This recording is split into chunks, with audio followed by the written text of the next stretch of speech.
खबर शामिल करते हैं पेशावर से।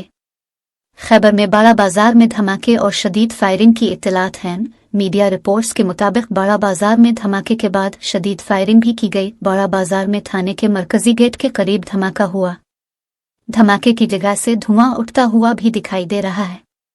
धमाके और फायरिंग के बाइस मुतअद्दिद अफराद के शदीद जख्मी होने की इत्तलात हैं।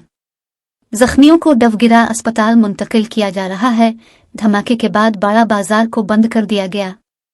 इब्तिदाई इत्तलात के मुताबिक धमाके में 8 अफराद जख्मी हुए। धमाके की नौयत के हवाले से अभी कुछ कहना कब्ल अज वक्त होगा। पुलिस की टीमें भी जाए वकुआ की जानिब रवाना कर दी गई। धमाके के बाद लोगों में भी खौफ व हरास फैल गया। इलाके को घेरे में ले लिया गया है।